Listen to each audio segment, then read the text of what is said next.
it is important that we recognize that the systematic oppression that continues to marginalize our communities is not an accident. America was built on a system that is still doing its job.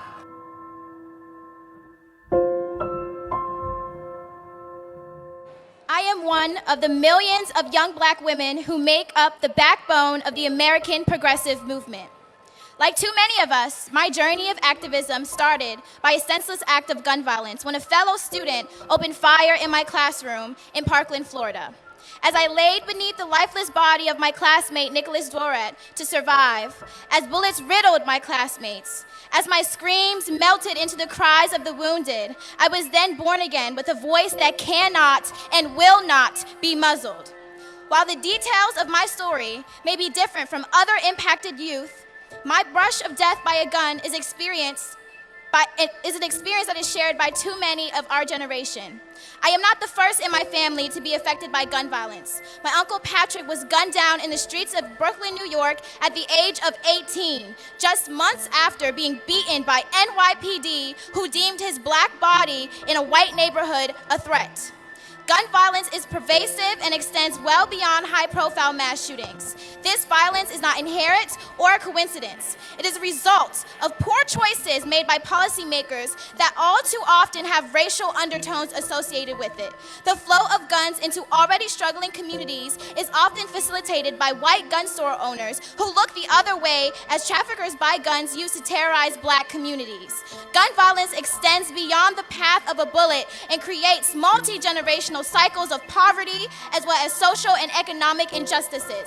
Law enforcement has for years failed to prevent the flow of guns into black communities as well as perpetuated violence in these communities themselves. Studies show that persistent gun violence in poor communities of color directly results from centuries of entrenched disadvantages, economic deprivation, and racist policymaking. In many ways, gun violence is the last domino to fall at the end of a long line of racism, trauma, and indifference. But this is not inevitable. Community-based intervention programs throughout the country have proven that holistic, culturally sensitive, embedded teams can stop violence before it starts. We demand funding for these programs. We've seen the shooting from my high school gain worldwide attention. But the mass shooting that happened in Southeast DC 3 weeks ago, where 17-year-old Christopher Brown lost his life and 20 people were wounded, got no attention. Be outraged equally for black lives. It is important that as I talk about gun violence, I address police violence. We must shift from a punitive to a rehabilitative model in the prison system. There is a need for a national conversation of defunding police departments and refunding our communities instead. We must reallocate those funds into schools, jobs, and needs for a comfortable life. We need to revisit the use force practices and eliminate conduct that places suspects at extreme harm once in custody.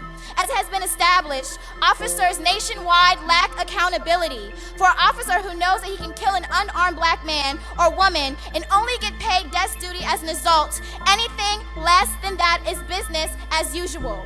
We must change this reality and empower citizens of the communities being policed to hold their local forces accountable. It is important that we recognize that the systematic oppression that continues to marginalize our communities is not an accident. America was built on a system that is still doing its job.